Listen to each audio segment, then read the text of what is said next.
This week on Vaticano, Pope Francis makes an unexpected visit to Amatrice, an Italian city recently destroyed by an earthquake. And we take you to the activities of the Marian Jubilee, take a peek inside the Vatican Museums and how it guards the hearts of 6 million visitors a year. And join us for a beautiful symphony, The Suffering of the Innocent Ones, composed by Kiko Arguello. For this and more, Vaticano starts now.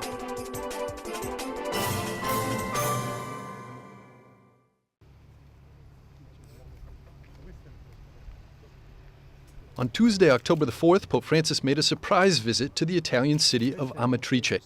The city was destroyed by an earthquake on August the 24th. Nearly 300 people were killed in the area and hundreds wounded, their homes rendered unlivable. Visiting a primary school, a hospital, a group of rescuers and survivors, Pope Francis said that his visit perhaps may have been more of an encumbrance than a help, but that he was praying for the needs of the people and their sufferings are close to his heart.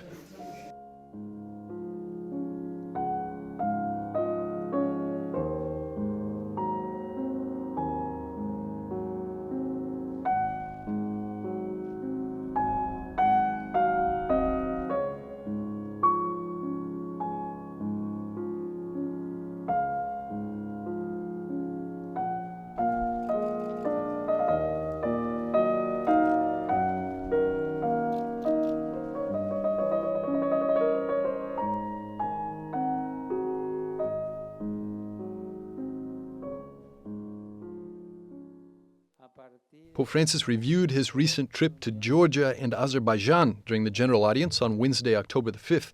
The Pope thanked God for his visit to the Caucasus nations, where he could confirm the Catholic community and encourage the journey of these populations towards peace and brotherhood. Dio benedica l'Armenia. May God bless Armenia, Georgia, and Azerbaijan, and guide his holy people in those countries. Santo pellegrino in quei paesi. Grazie.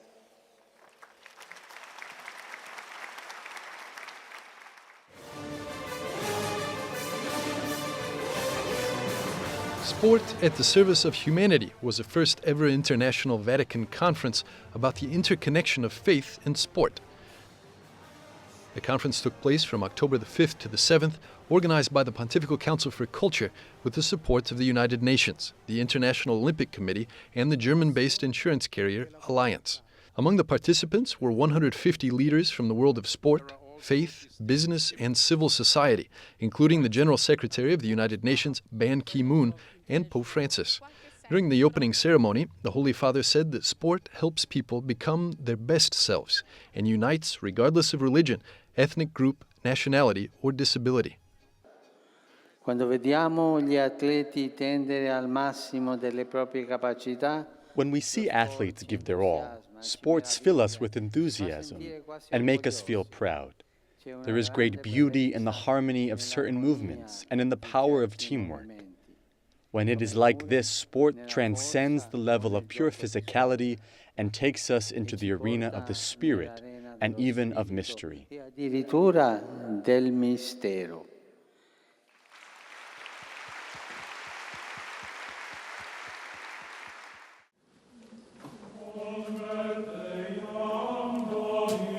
Pope Francis and Anglican Archbishop of Canterbury, Justin Welby, signed a joint declaration and prayed evening prayer together on October the 5th in Rome.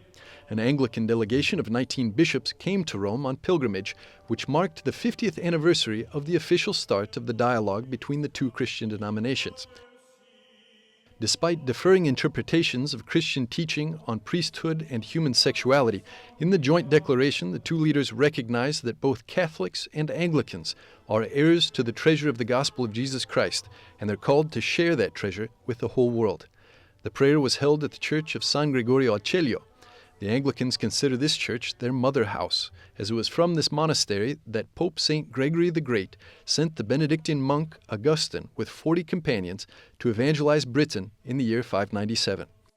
Deus, Pater, Filius, et Spiritus Sanctus. Amen.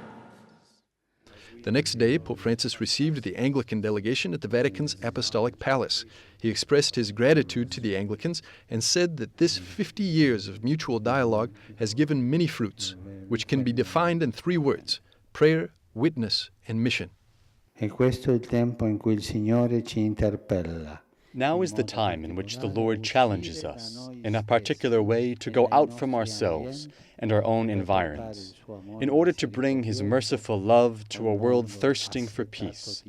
Let us help one another to keep at the center the demands of the gospel and to spend ourselves concretely in this mission. E a spenderci concretamente in questa missione.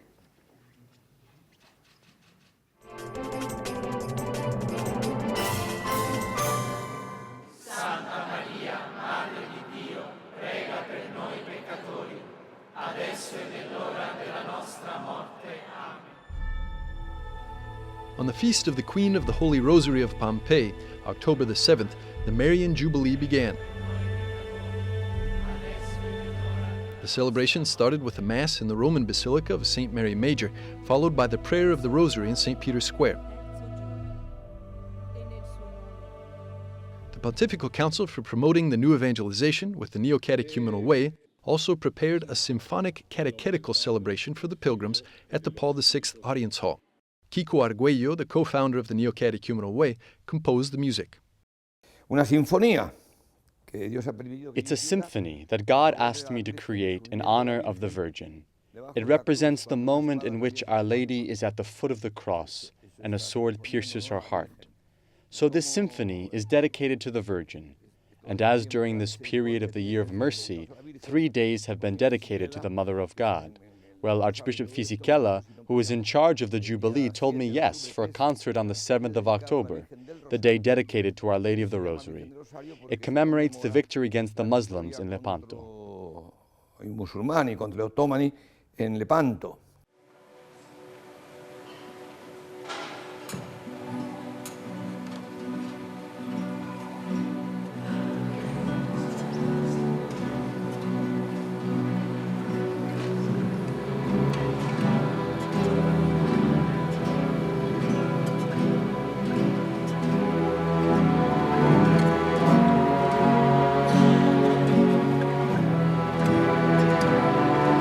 This suffering was joined to the pain of mothers who have lost their children, to the innocent victims of unspeakable violence and massacres throughout history. The symphony is divided into 5 movements. It starts with the agony of Jesus in the Garden of Gethsemane and brings the listener to experience the hope of the resurrection.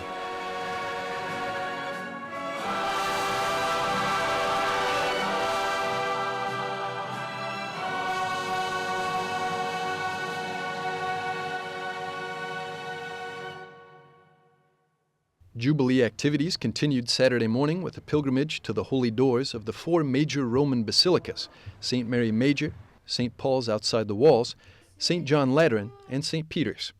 The heart of the celebration was a prayer vigil and rosary presided over by Pope Francis that evening in St. Peter's Square.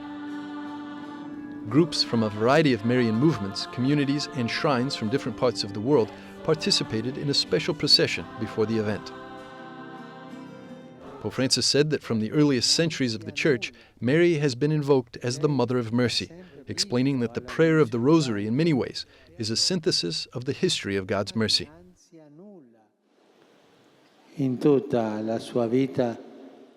Throughout her life, Mary did everything that the Church is asked to do in perennial memory of Christ. In her faith, we learn to open our hearts to obey God. In her self-denial, we see the importance of tending to the needs of others. In her tears, we find the strength to console those experiencing pain. In each of these moments, Mary expresses the wealth of divine mercy that reaches out to all in their daily needs.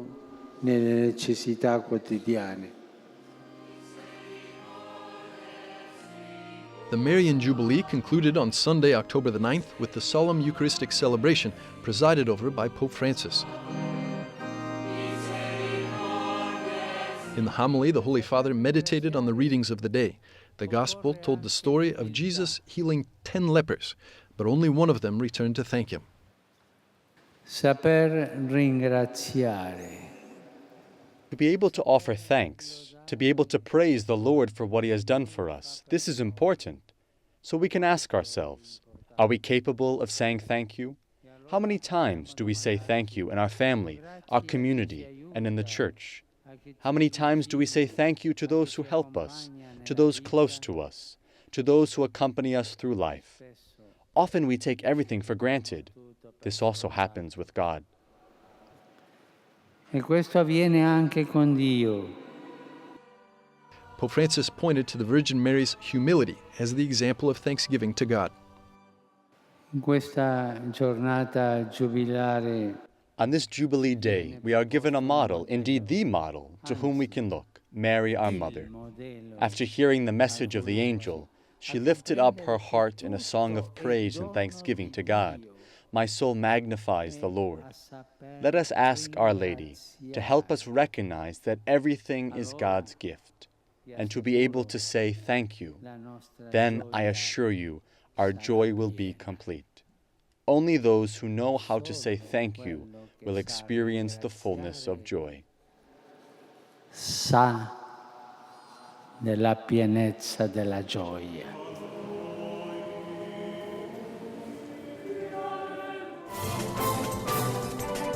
In a few moments, we'll be back with more on Vaticano.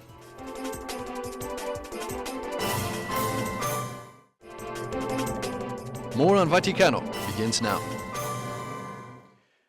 During the general audience on Wednesday, October the 12th, Pope Francis continued his catechesis on the spiritual and corporal works of mercy. The Holy Father emphasized that people can change the world for the better through these small works. Queridos hermanos y hermanas, It is not enough to have experienced the mercy of God in our life. We must be His sign and instrument through small, concrete gestures. These have value in the eyes of the Lord, to the point of being the criterion on which we all will be judged.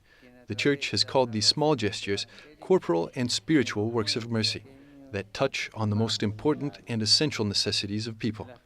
In a world where indifference reigns, works of mercy are the best antidote against it, because we are educated to be aware of the most basic needs of our most vulnerable youngest brothers. viva y operosa con la caridad. At the end of the public audience, Pope Francis appealed to the international community to end the war in Syria. In recent weeks, the fighting has intensified and hundreds of civilians, including children, have been killed. Voglio sottolineare I want to emphasize and reiterate my closeness to all victims of the inhuman conflict in Syria. With a sense of urgency, I renew my appeal, pleading with all my strength. Those responsible ensure arrangements are made for an immediate ceasefire, which is imposed and respected, at least for the time necessary to allow for the evacuation of civilians, especially children, who are still trapped under the bloody bombing.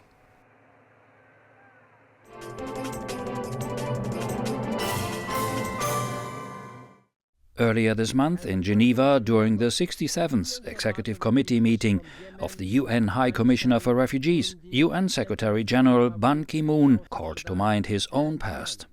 More than 6 decades ago, I was displaced by war myself. I have a first-hand understanding of their fear and confusion. 65.3 million people worldwide are forcibly displaced, the highest levels of displacement ever recorded.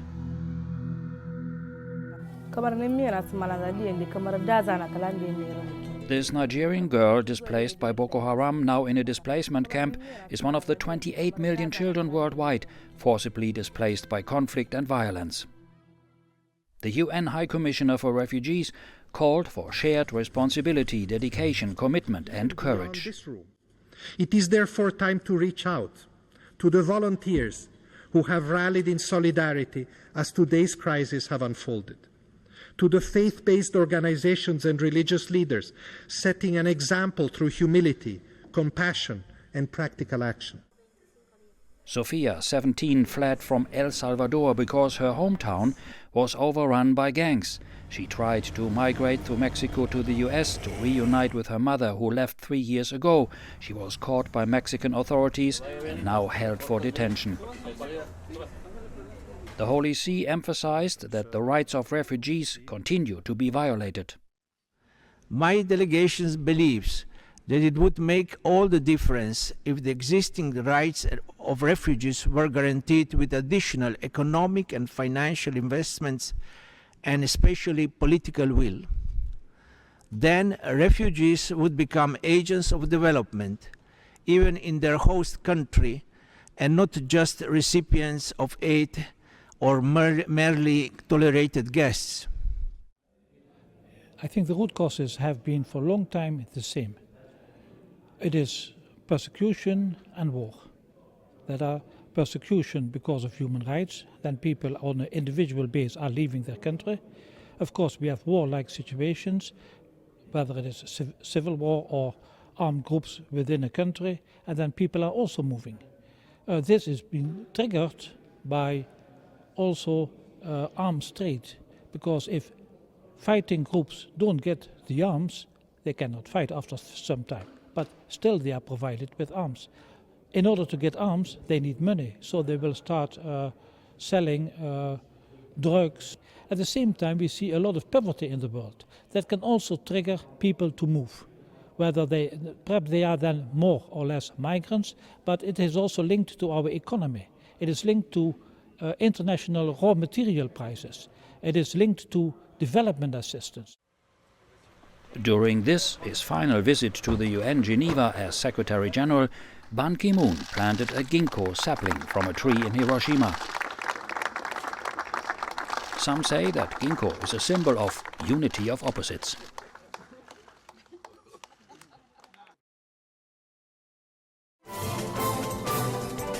Thanks for watching. Stick around for more on Vaticano.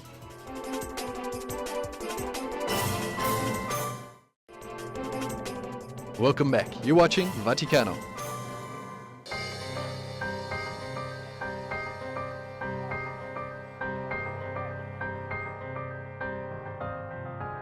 One of the biggest problems of humanity today is hunger. Some 795 million people in the world live in conditions which prevent a healthy, active life.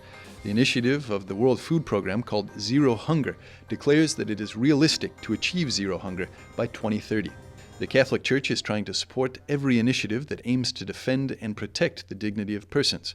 Pope Francis, in his recent visit to the World Food Programme in Rome on June the 13th, said that helping the poor and defending human life is the mission and identity of the Catholic Church. In implementing this urgent priority of zero hunger, I assure you of our complete support and encouragement for the efforts in course. I was hungry and you gave me food. I was thirsty and you gave me something to drink. These words embody one of the axioms of Christianity. Independent of creed and convictions, they can serve as a golden rule for our peoples. Vicky De Marchi is the spokesperson of the World Food Programme. She says that Pope Francis' visit was a big encouragement to continue their mission. There are two elements that makes our message and the message of the Pope to coincide. One is that hunger is a global scandal. It's something that we are seeing every day and that the Pope says every day as well, I think. The second element is that we are trying to let people understand that the one who suffer from hunger are persons like you, like me, who have a face, have a voice, needed to be helped. So they are not a number, they are not. And this is what also Pope Francis is saying.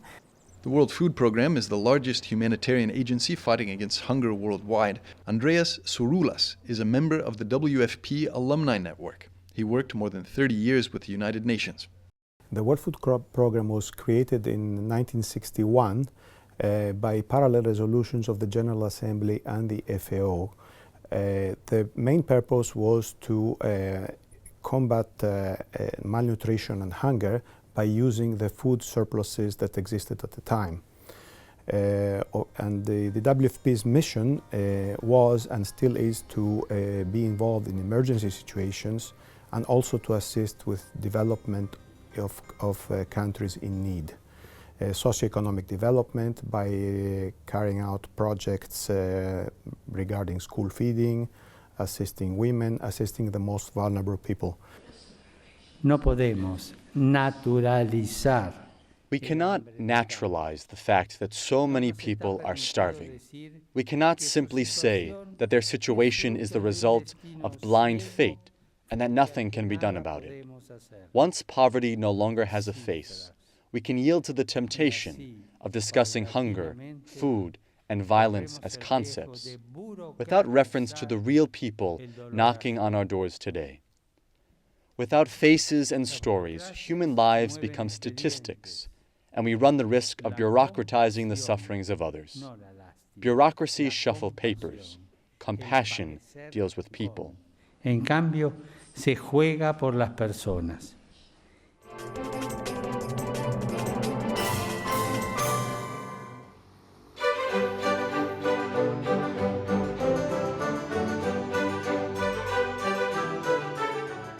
The Vatican Museums compose one of the largest museums in the world. They possess an immense collection of human history, culture, and art.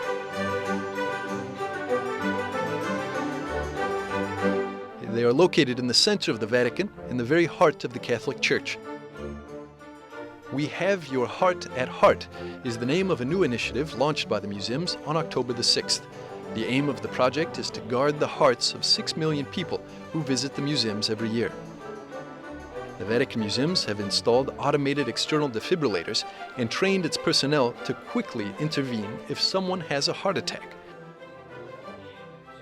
Mariela Enoch, the president of the Bambin Gesù Hospital, said that the hospital immediately accepted this request of cardio protection because the project can save many lives. These defibrillators are placed in 18 different areas of the museum. We trained 300 caretakers, so all those who operate in the museum today know how to use this tool. Dr. Catherine Tolbert, Vice President of the American Heart Association, said that the Vatican Museums are a good example of how public service of cardioprotection should work. It's so important to do because we know that if someone goes into cardiac arrest, that's a condition in where the heart stops pumping effectively. The heart muscle is still alive, has some little electrical activity, but it can't pump blood to the rest of the body. If you don't start doing the chest compressions, which is CPR, if you don't start doing those within a very few minutes, the heart muscle will suffer irreversible damage, and dead is dead. If the heart muscle dies, that's it.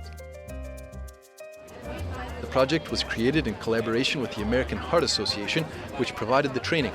Additional support was given by the Vatican-owned Bambin Gesù Pediatric Hospital and the Department of Health and Welfare of the Governorate of the Vatican City-State. Cardinal Giuseppe Bertello, the president of the Vatican City-State, and Corrado Cecchetti from the Emergency Department of Bambin Gesù Hospital agreed that this project is an important element in the safety system of the Vatican Museums. This is the project that goes to the service of the human being, its integrity and respect. All of us who work in the Bambin Gesù Hospital and in the Holy See for the Pope, we have an ethical vision that leads us to put man at the center of our action. So man, the person, at the center of art, of beauty. In this case, the man is the center of our intervention to ensure safety, precisely to ensure the safety of all visitors and pilgrims.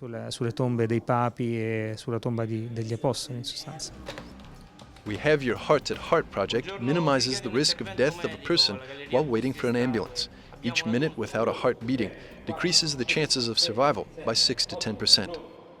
I certainly think that the heart is the center of the universe when it comes to our body. Some people would say the brain, but I would say the heart, because when it stops, we're gone. And through the ages, people have talked about many of the great works of art that we see, the great music composed, the great ideas that win Nobel Prizes, that it comes from people's heart. And while it may come from their brain, I think that they have to have within their heart that feeling that they can do something. And so we do think, those of us who work in heart disease, we think that the heart is the most essential organ, and I think that that's right. It's in the heart that you've got compassion and things like that that are so necessary in making great strides and great advances.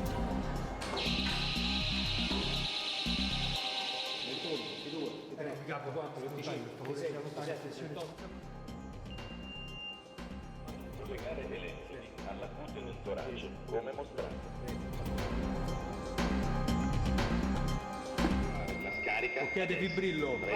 Scarica effettuata.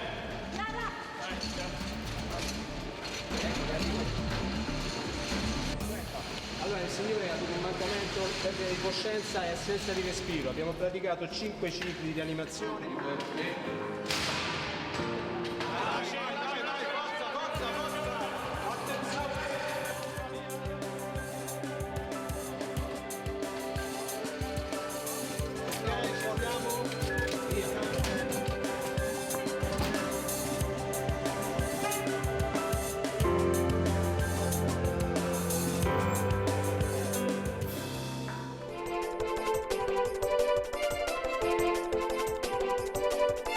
Thank you.